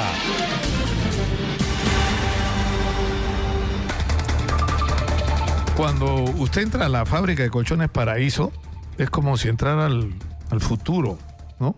Realmente al siglo XXI, ¿no? Que estamos viviendo, pero lamentablemente todavía no nos enteramos en muchos lugares del Perú. Es impresionante el nivel de tecnología que hay. Y los colchones Paraíso son los únicos que cuentan con un chip que incorpora en este chip toda la información, todo el ADN del colchón. Cuándo se fabricó, cuáles son los insumos que se utilizaron, qué materiales han sido utilizados para el diseño y desarrollo del colchón. Es decir, toda la información que se requiere sobre no solo materiales, sino sobre todos los procesos que se han seguido para la fabricación del colchón. Y este chip te asegura la garantía y calidad del colchón Paraíso para tu mejor descanso y una vida saludable. Paraíso tiene ya 50 años soñando contigo. Estamos con Becker Bejarano en Huánuco. ¿Qué pasa? ¿Qué pasa con el aniversario de Huánuco, Becker? Cuéntanos. Buenos días, Nicolás.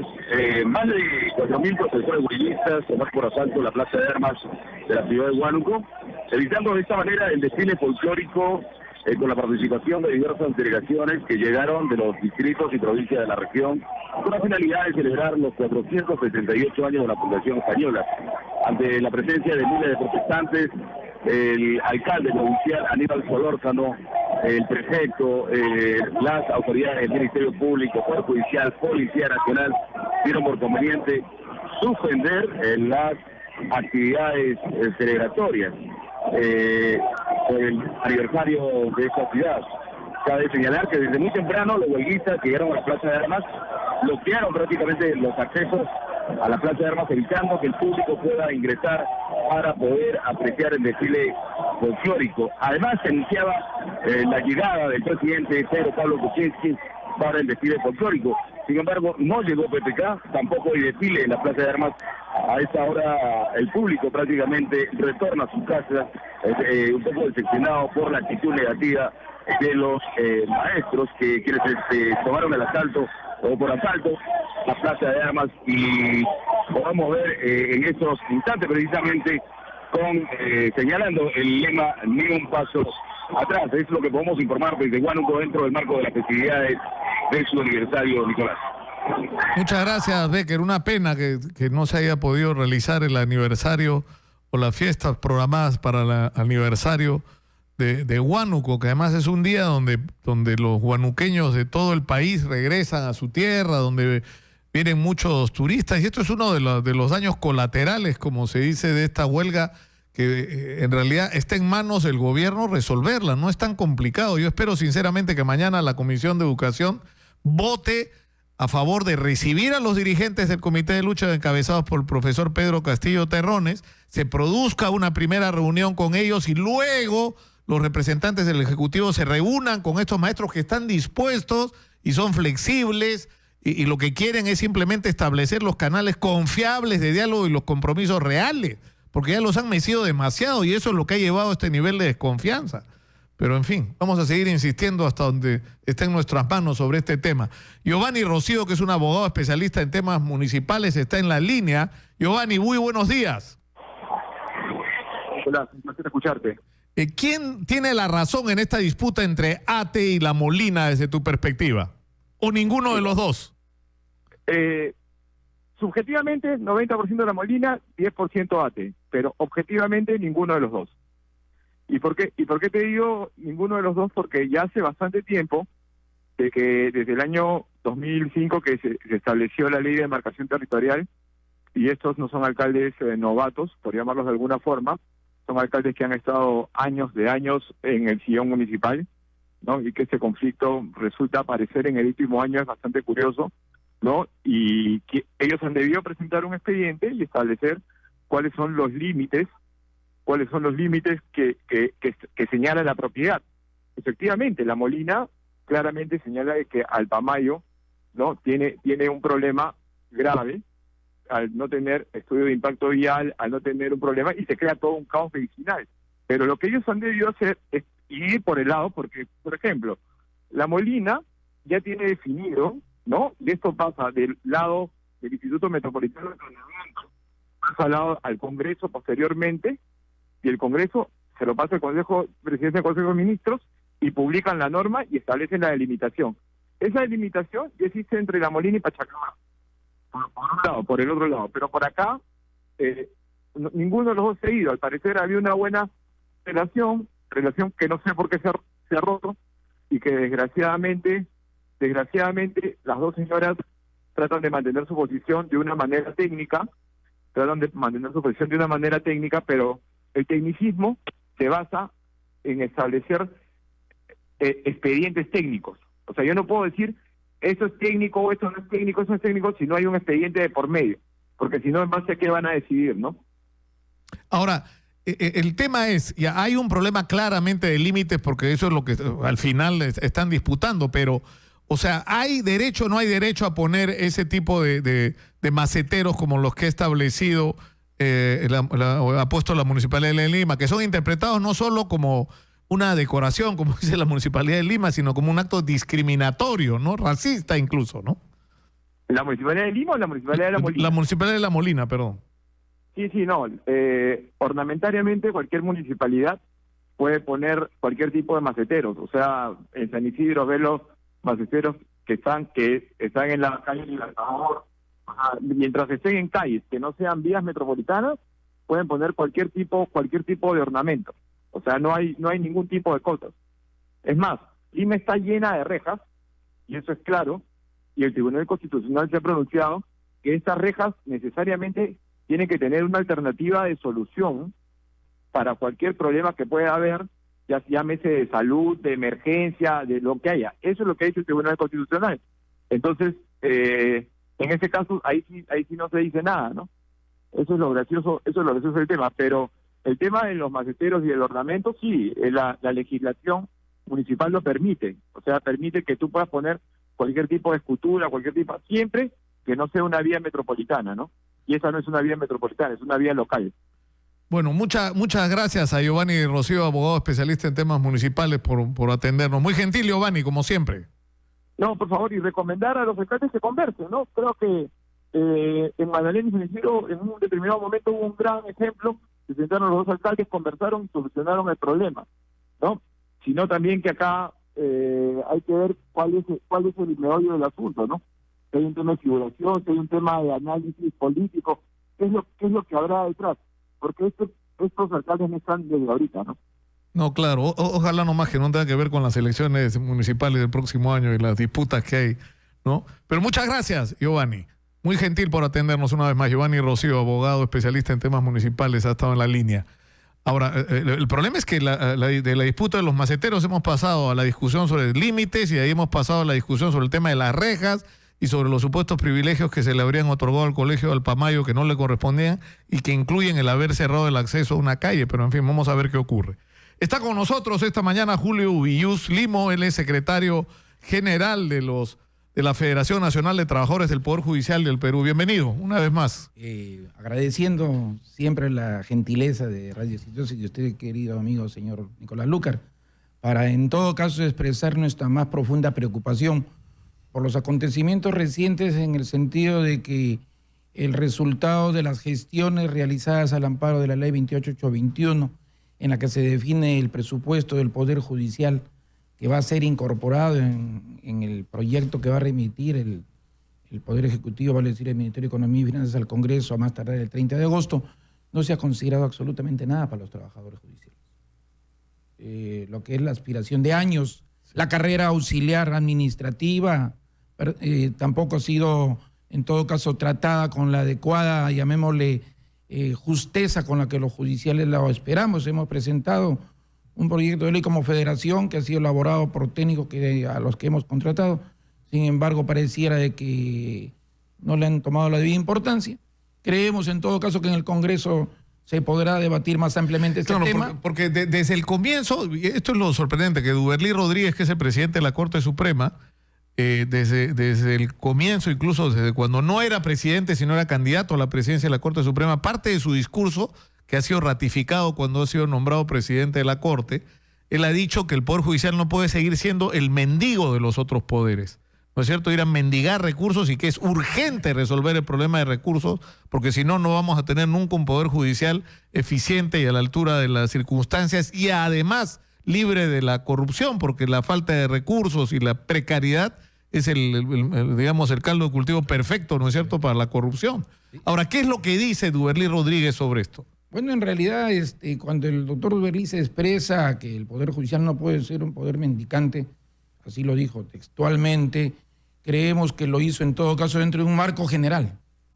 Y por cierto, nos parece que en lo que ha significado el trabajo para lo que es la aprobación del proyecto a presentarse al Congreso, ciertamente se ha priorizado, quiero entenderlo así por el resultado, el tema institucional, que ciertamente también, valga la redundancia, debería tener en cuenta lo de los trabajadores.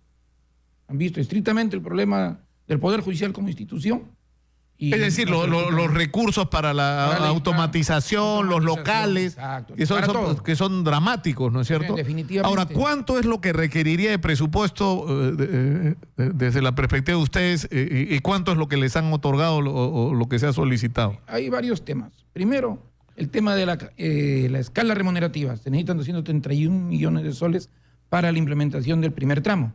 El tema del pase de los trabajadores CAS al régimen de 728, que tiene un costo de 110 millones, pero que por el hecho de realizarse a través de 3 etapas, necesita inicialmente 30 millones de soles. Estamos hablando de 250 millones de soles. ¿Cuántos trabajadores CAS hay en el Poder Judicial? Hay cerca de 5.500 trabajadores. Increíble. Trabajadores que desempeñan bajo este perverso sistema, por un lado, que por cierto, en estos momentos están ya con alguna remuneración casi nivelada, algunos, porque hay todavía trabajadores con 1.200, 1.300 soles, que por cierto es una cantidad miserable dentro de lo que significa satisfacer una canasta familiar en estos momentos. Entonces, toda esta situación... Y además para los requerimientos, ¿no es cierto? Exacto. Es igual que al maestro se le exige no solo que tenga bachillerato, sino que tenga licenciatura y hasta maestría. Y el nivel de responsabilidad. A usted, claro, y el nivel de responsabilidad. Y lo que es más importante es el tema de la exclusividad de la función. Un trabajador judicial no puede desempeñar la función de abogado en ningún otro sitio. Sin embargo, le pagan como un trabajador de segunda categoría. Y esto definitivamente a los trabajadores lo ha indignado. Nos parece que debe asumirse una posición mucho más dura con respecto al Poder Ejecutivo. En algún momento, en lo que significó el año pasado, las conversaciones con el Consejo Ejecutivo del Poder Judicial para resolver los problemas del año pasado, que han quedado también irresolutos en muchos temas, le pedíamos a las autoridades del Poder Judicial que dejaran de repente el protocolo que se estila en la política, de las buenas maneras, que se pase de lo que significa las palabras a la acción. Yo recuerdo en algún momento, hace algunos años, años atrás, en 1987, si no me equivoco, un presidente del Poder Judicial salió con los trabajadores judiciales. ¿A marchar? A marchar. Sí. Y fuimos, porque yo estuve en esa gesta, fuimos al Ministerio de Economía y en 10 minutos se resolvió el problema. ¿Ustedes esperan que eso haga Duberlí? Porque ustedes van a ir al paro. ¿Qué días? ¿Ustedes tienen Nosotros paro? Tenemos el día de mañana y pasado mañana. Mañana y pasado hay paro de los trabajadores, 16 y 17 de agosto. Huelga nacional indefinida. Tema que se va a evaluar. ¿Y cuántos trabajadores son? O sea, estamos hablando de todos los secretarios, asistentes, técnicos, ¿no es cierto? Tenemos un promedio de 25.000 entre CAS y el trabajador del 728 y 276. Y por cierto, la convocatoria que hemos efectuado, no obstante que hay otras organizaciones sindicales, es multánime.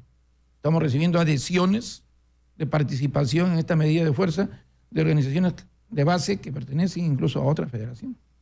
De tal manera que nosotros estamos convencidos que la naturaleza de nuestra lucha es por la dignidad de los trabajadores judiciales. Aquí no hay ningún tipo de orden político. Claro, pues esto nos lleva una vez más a la misma discusión que se plantea en relación al sistema de salud y al sistema educativo, que es el sistema de justicia, ¿no? O sea, Duberlí Rodríguez ha sido muy enfático en hablar del nivel de precariedad en la que está funcionando el sistema judicial. Esto no da más, no se puede seguir trabajando en esas condiciones. Para los trabajadores es humanamente imposible desempeñar las funciones de manera adecuada. La carga procesal es tremenda. Esto lo sabe todo el mundo, los mismos magistrados lo reconocen. Es normal ver que una vista de causa en una sala, en una segunda instancia, se vea a los 2 o 3 años. Claro, esto es como haciendo el paralelo con el sistema de salud, cuando te dicen, bueno, tienes una operación, bueno, dentro de 6 meses te operamos. Y o tú en el camino o para sacar la cita, claro. Sacar la cita, véngase dentro de 3 meses de repente. Claro, en el sistema judicial ocurre lo mismo, o sea, procesos que deberían durar semanas o meses se demoran años. Entra una demanda hoy día y la están calificando de repente dentro de 10 a 12 días en provincias. Acá en Lima se demoran por lo menos 2 meses. Para que de ahí emitan el decreto de admisión y de ahí, para la audiencia pertinente que corresponda, pasan por lo menos 6 a 8 meses como mínimo.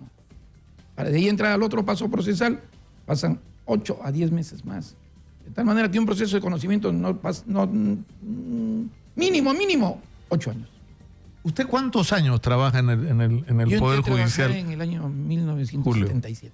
¿77? Sí, en el 77. Tengo bachillerato en Derecho, he estudiado la maestría de Derecho Constitucional en la Universidad Pedro Ruiz Gallo, soy de Lambayeque, y por cierto conozco la problemática y es de siempre. Esto de las huelgas en noviembre, diciembre, siempre ha sido así. Y es indignante y es hasta frustrante para muchos trabajadores.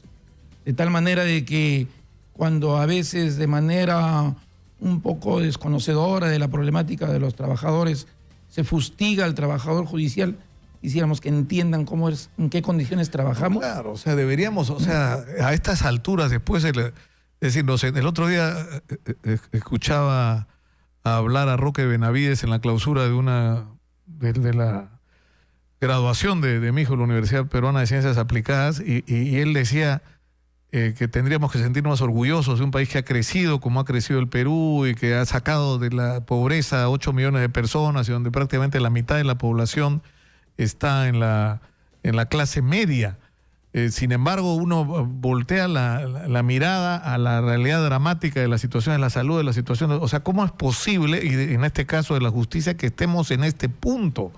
O sea, que haya ¿cuánto? 1 millón de expedientes, ¿es verdad? Que se patean de año a año. Se acumulan. Se acumulan, es una locura. Se acumulan. Y eso es simplemente, o sea, no puede ser que no tengamos los recursos suficientes para tener una educación pensando en el futuro, un sistema de salud que le garantice atención a todos, porque es un problema económico, además, el de la salud y sobre todo el de la salud preventiva, y que tengamos un sistema de justicia eficiente, que es el que da, además, confianza, que es el que da seguridad a los ciudadanos y a los inversionistas, que a algunos les preocupa tanto. O sea, eso es una de las primeras cosas que se fija el inversionista. El Estado tiene 3 funciones medulares para con la sociedad. Es salud, educación y justicia, que implica también la seguridad jurídica. Manera tal de que los ciudadanos, los inversionistas, toda aquella persona que quiera participar activamente en la economía del país, tenga la seguridad de una justicia con predictibilidad también. Ahora, Julio, si usted me permite, quisiera hacer una pregunta completamente personal. ¿Sí? Usted es invidente, la gente que nos escucha no lo sabe. Tengo bastante dificultad visual. Ha perdido, no es completamente, pero esto fue que un accidente, ¿no? Ocurre que yo tengo una enfermedad que es, ¿cómo se llama? Tengo trombosis, debo usar anticoagulante. De tal manera que en una oportunidad me robaron y cometí el error. De defenderse, lo golpearon. Poner resistencia. Me golpearon en el rostro y generaron un derrame a la retina, en las dos retinas. De tal manera de que esto que ocurrió hace aproximadamente en el año 99, periodo en el que estuve, por cierto, despedido, como consecuencia de situaciones que después en el tiempo se reivindicaron para el que habla. Y tuve problemas bastante serios. Sin embargo, eso no fue obstáculo para que termine mi carrera y para que llegue mis estudios de maestría. Y para que siga usted trabajando. Para que siga trabajando y por cierto, tener el honor de representar a mis compañeros de labores que me han honrado en Lambayeque en varias oportunidades en ser su dirigente y en este periodo ser el secretario general nacional. Por cierto, cargo que estoy entregando el día 25 el 22 de septiembre, pero que va a ser resultado de un Congreso Nacional que se va a llevar en la ciudad de Chiclayo, los días 24 y 25, en la que se va a llevar a cabo el 16º Congreso Nacional de nuestra federación. Por cierto, la primigenia, la que se fundó en marzo de 1981. Tuve el honor de estar en esa fundación, así como la elección del primer Congreso o del primer Comité Ejecutivo en agosto de 1981 en la ciudad de Piura. De tal manera de que nuestra organización sindical es una organización que tiene historia, que tiene mártires, porque durante la huelga de 1983, el secretario general de Lambayeque de ese entonces falleció como consecuencia de la fuerte tensión que existió durante aquella huelga y que generó que tuviera un derrame cerebral, sí. Bueno, yo le agradezco muchísimo a Julio Ubillús, al abogado Julio Ubillús, el secretario general de la Federación Nacional de Trabajadores del Poder Judicial. Estamos notificados mañana y pasado, o sea, los días 16 y 17, hay un paro. Esto es un paro preventivo. Y lo decimos, ¿no?, preventivo porque esperamos que en todo caso el Poder Judicial exija de mucha mejor manera los derechos para los trabajadores. El Poder Judicial, el Poder Ejecutivo entienda la situación dramática de los trabajadores y del Poder Judicial y que en todo caso se haga justicia, ¿no? La repotenciación del Poder Judicial que se hizo a través de la ley por la que se posibilitó el incremento de la remuneración de los magistrados también debería ser para los trabajadores judiciales. Los judiciales participamos en lo que significa la elaboración de ese producto que se llama expediente, que se llama sentencia. Muchas gracias una vez más a Julio Ubillús. Yo termino por el día de hoy. Los dejo con el señor Manuel Rosas, que trae como siempre primicias. Muy buenas tardes. Hasta mañana.